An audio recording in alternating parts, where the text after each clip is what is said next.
Different perspective, different stories, and different profession. Let's talk to people who radiate energy that encompasses excellence in their life. Passion, mental health, career, and life. All that served in your ears, the Radcast Radio.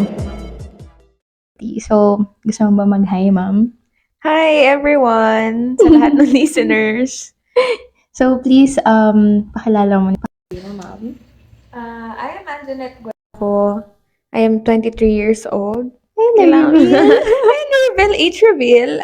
So I recently graduated as a RadTech. So yun. And I also passed the board exams last December 2023. Yes, good. Yay. So, how are you today, ma'am?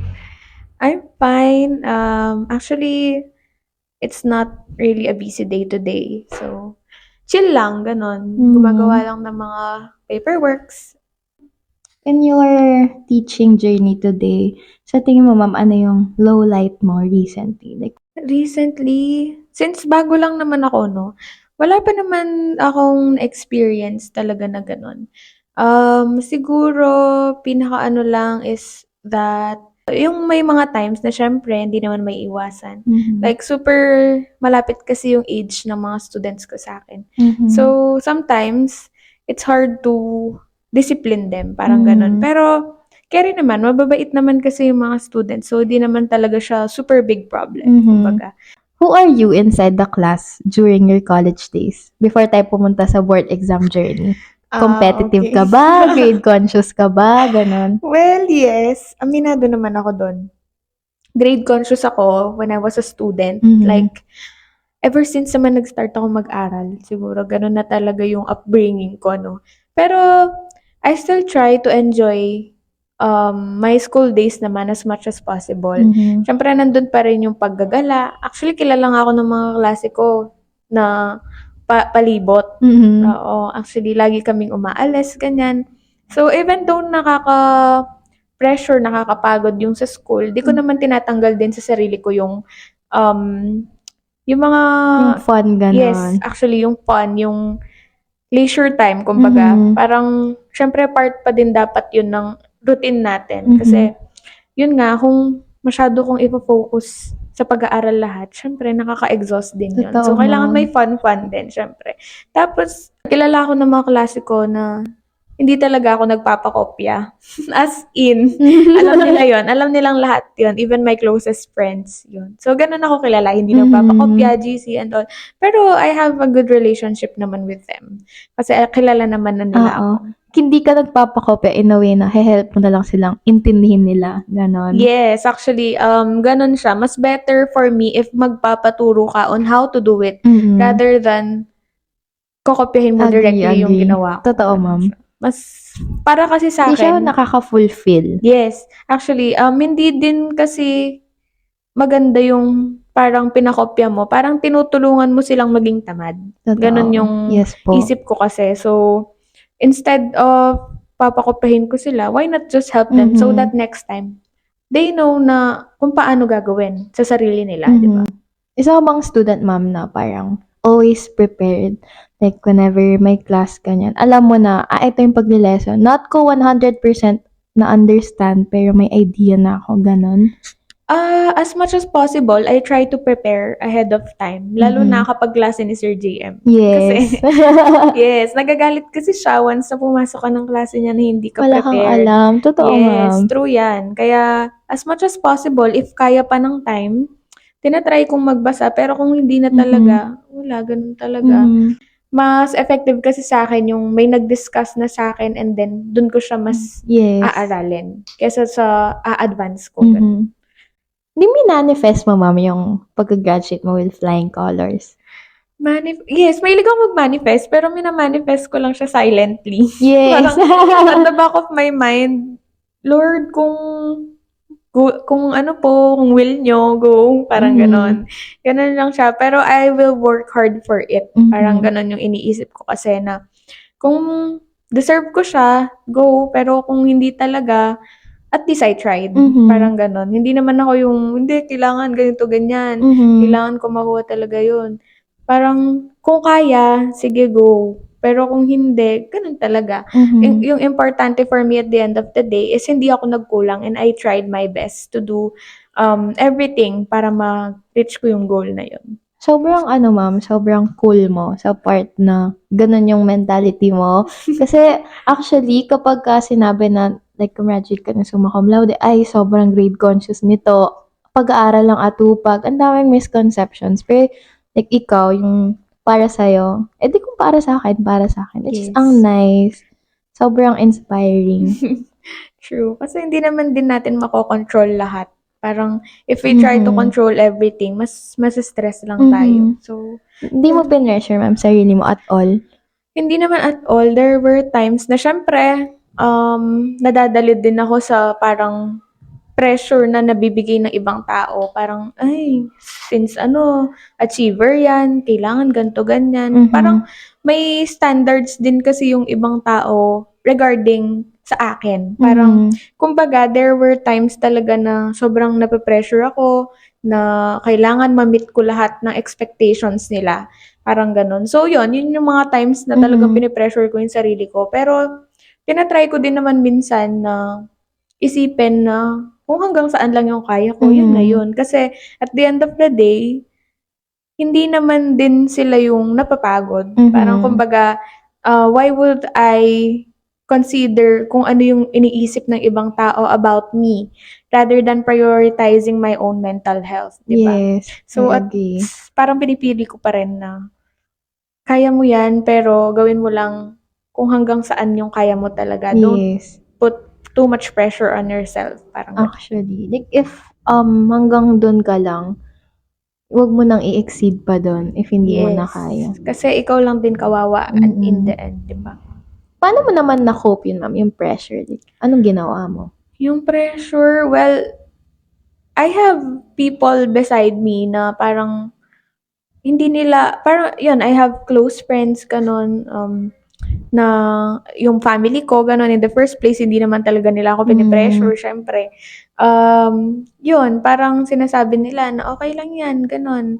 Um Hindi naman big deal kung hindi ka maging ganito, ganyan. Tsaka yung sa Mhm. sarili ko din, parang kumbaga minsan kasi pinakamahirap na kalaban yung sarili mo. Lalo na kapag masyado kang, naaapektuhan sa sinasabi ng ibang tao. Parang iniisip ko na lang na hindi ko maa-achieve yung gusto kong ma-achieve kung i-e-exhaust ko yung sarili ko. Parang Yes. mas mahihirapan ako at the end of the day kung magpapalamon ako dun sa pressure. Mhm. So, tina-try kong kalmahin yung sarili ko and sometimes when I have free time, I do the things I love. Like, Mhm. yun, naglilibot, nagkakape, ganun, para din ma-relax yung mind, syempre. Mm. Nung ano, ma'am, magbo-board exam ka na, eto na, papunta na tayo dun sa exciting part. Paano mo sinat yung mind mo? Like, priority, priority, priority. Like, 4 months ba, ma'am? Nag-review? 6 months? Actually, almost 6 months yung review Mhm. din namin. Kasi right after graduation, nag-start na kami mag-review. Paano ka So, nag-set, ma'am, ng utak mo na, eto na yon?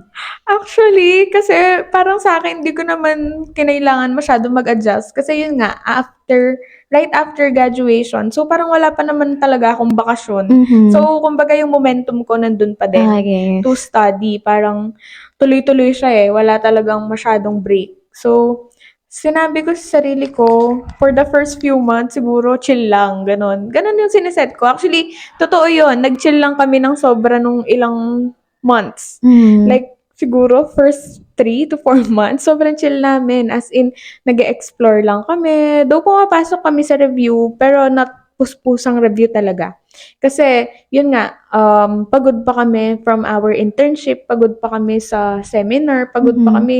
Like, estudyante pa rin yung feeling namin. Wala pa kami dun sa point na parang nakagraduate na tayo. Kasi, nag-aaral pa rin kami. Parang ganun pa rin yung mindset namin. So, sinabi ko sa sarili ko na, "Sige, first few months relax muna, chill-chill lang, tamang basa-basa lang siguro ng konti." Gano'n ko siya tinignan para hindi rin ako masyadong ma-exhaust kumbaga. Mhm. Hindi rin ako ma-stress masyado kasi nga pagod pa ako, nandun pa yung pagod ko from studying, tapos bakbakan ulit, review ulit. So, Totoo. kinailangan ko muna ng break from it Kahit na nagbabasa-basa ako, gano'n, hindi ko pa rin gano'n Nag-baby steps ka muna, ma'am. Yes, actually, parang Did you have gano'n. time, ma'am, to celebrate your graduation? Parang kasi from the looks of it, agad din kayong nag-study. Yes. Actually, wala. Hindi na ako nag-grad celeb. Personally, ako. Mm. Hindi na kasi sabi ko din nun, parang magse-celebrate na lang ako once I pass the boards. Mm. Parang yun kasi yung ultimate goal talaga. Totoo po. Hindi man nga din ako actually, ang daming nagtatanong actually, ba't di ka nag-post ng grad pic? Mm. Ba't hindi ka nag-post sa Facebook na gumraduate ka na pala? Ganyan, ganyan. Ako kasi yung iniisip ko nun, hindi pa siya yung end goal ko. Parang kumbaga, yes, thankful ako so much na nag-graduate ako with flying colors, yun nga sabi mo. Pero, kailangan ko pang ma-achieve yung sa board exams before I can truly say na I did it. Parang ganon. So, yun, hindi muna ako nag-celebrate nun kasi nga, alam kong may mas malaking challenge pa na kailangan ko lampasan.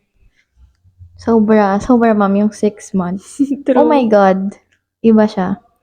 Nung naman, ma'am, pumasa ka na, ayun na. Anong na-feel mo? Di ba nakwento mo sa amin na sa coffee shop ka pa noon? Nung in-announce na top ka? 5. Hindi ka pa actually, naniniwala. wala ako sa wala ako sa bahay. Kumakain kami sa labas. Tapos, yun, actually matagal kong hinihintay the whole day yung results kasi sabi nga nila, 'di ba, December 15. So, the whole day nakaabang ganyan. Tapos nung lumabas na kami, doon siya saktong na-announce. Una kasi sa group chat namin sa review center, doon maingay talaga, nagkukwentuhan sila na, uy, nandiyan na. Pero parang nagbibiruan lang. And then may nag-send ng blurry photo nung first 5. So, top 1 to top 5. So, ako, di ba, top 5. Yung pangalan ko, sakto siya dun sa pinakahuli. Tapos sabi ko, hindi man yan. Sabi ko, hindi pa yan. Kasi, nung pre-boards namin, top 5 din ako. So, akala ko, yun yung pre-boards result. Na parang okay. nilagay lang nila sa something, ganun. Hindi. Sabi ko, pre-boards pa yan eh. Sabi ko, so same lang. Tapos, hindi ako naniniwala talaga. Tapos, nung nag-check ulit ako sa site ng PRC, nandyan na, meron na nga.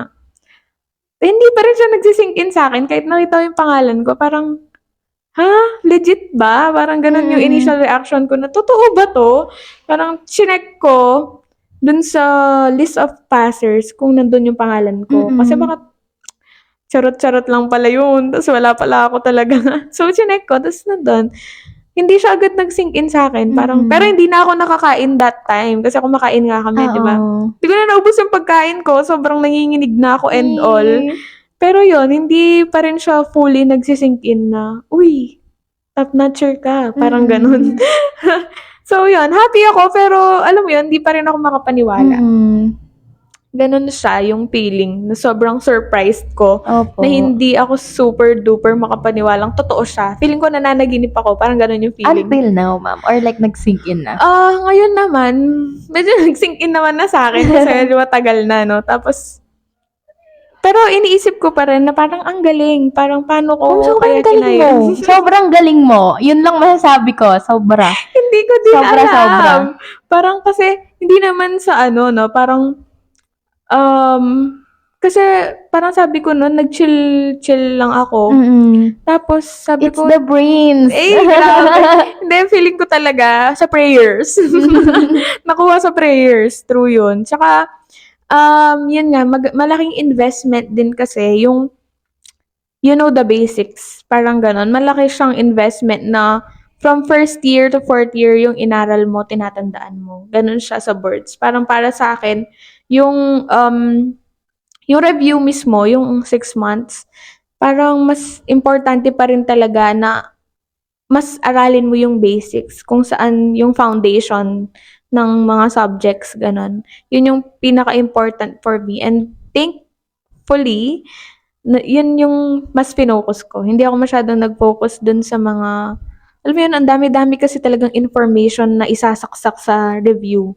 Parang lahat-lahat ituturo. Ganon. So, you have to know the important concepts na tatandaan mo talaga. Kasi sa totoo lang, hindi naman talaga carry na tandaan lahat yun or i-memorize lahat ng tinuturo, 'di ba? So yun, dapat alam mo rin kung alin sa mga yun yung pipiliin mong mas tandaan. Kumbaga, yung mare-retain talaga sa'yo. If may advice ka, ma'am, sa mga board exam takers natin this 2024, kinal-batch nila Ate Lian, this year na sila, any advice for them? So, yun. Yung advice ko for them is, first of all, yun nga yung sinabi ko kanina, stick to the basics. Kailangan talaga alam mo yung basics lahat sa lahat ng subject. Tapos kasi 'di ba yung course natin, yung mga subjects interrelated sila. Yes. So kailangan kapag memorize mo yung isang concept, you know how to apply it on other modalities as well. Kunwari yung physics, may physics sa MRI, may physics tayo sa X-ray tube and all. So yun, kailangan alam mo yun. And then another thing is don't forget to enjoy. Kasi nakaka-stress sa board sobra. Like kapag nasa review season ka na, yung pressure, yung pagod, yung syempre nakalayo kayo sa pamilya, parang ganun, nakakadagdag yun sa stress na nafe-feel kapag nagbo-boards. Kaya parang yun, take time to de-stress and parang mag-enjoy lang, ganun. Tsaka be with the people na nagpapasaya sa'yo. Ganun siya. Tapos, ano pa ba? Yun, pray, syempre. Kasama yun. Kailangan lagi tayong mag-pray in everything that we do. Kasi sobrang laking tulong ni God kapag may mga ganito kalaking bagay sa life natin. And yun. Tsaka, isa sa mga kinapitan ko talaga is confidence. Like, kapag kasi naniniwala ka sa sarili mo na kaya mo, Ma'am, kakayanin totoo. mo talaga siya. Like, legit. Kasi nung ako nun, hindi ako actually natapos mag-review sa positioning, lalong-lalo na sa contrast. Ang dami ko pang di naaaral. Kasi nagkasakit ako. Like, 2 days before boards, nag-board exam ako may Oh sakit. my God. So, yun, hindi ko talaga siya natapos aralin. Tapos sabi ko na lang sa sarili ko, kaya mo yan. Parang, kumbaga, masasagot mo yan. Maniwala ka. Parang ganun. So, ganun. Parang, sinet ko lang yung mind ko na kaya ko. Kahit na sobrang kabang-kaba talaga ako. Pero dahil doon, kinaya naman. Pag ako na yung kausap ko yung sarili ko, hindi ko sinasabing mahirap. As in, sasabihin ko parati, hindi kaya yan, aralin yan. Ganon lang. Parating ganon. Sabi ko kasi, ang nasa mindset ko, pagka pinush mo yung sarili mo na, shit, ang hirap, ganyan, ang hirap intindihin, ang dami ng module. Hindi talaga wala talagang papasok. As in, yun yung isip ko talaga. Pagka True. ginasight mo yung sarili mo na, hindi. I-read lang. Oo, totoo yan. Kasi ganyan din talaga ako. Like, lalo na kapag hindi ako nakapag-review before Yes. sa isang exam, iisipin ko, hindi, kaya ko to. As in, parang, isiset ko, di ba sabi nga nila, mind over matter. So, parang nagmamanifest naman siya na parang, true enough, nasasagutan mo naman yung mga tanong talaga ng review. Yes, ma'am. And lastly, we want to congratulate you again. Actually, ma'am, yung journey mo ngayon, teacher ka na, ganun. Sobrang, well, ang bilis na naman ng transition mo, ma'am. Like, graduation, Diba? board exam, work. Sobrang fast-paced ng life mo. Hindi ko alam kung kinakaya mo pa. Actually, Yung adjustment, sobrang dami. Pero, kaya mo naman eh.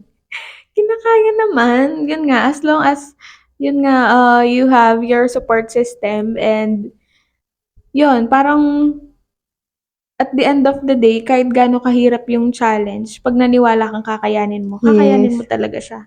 No matter how big it is. So, yun. Nga, confident ka. Iba Yes. pa rin talaga yung may tiwala ka sa sarili mo. Confidence over Beroka and all the vitamins. True. Ay, alam mo, hindi ako nagre-recommend kasi ng mga ganyan. Kasi hindi Same, ako ma'am, same. gumamit. Hindi talaga ako. Ang ginagawa ko lang nun, vitamin C. Kasi importante yung vitamin C since yun nga, puyat-puyat and all. So, kailangan malakas yung immune system. Yun lang talaga yung tinake ko. Immune Pro, yun na yun. Wala, hindi ako nag-take ng iba. in Jakarta, sort of modern Sparta, have no chance against the teenage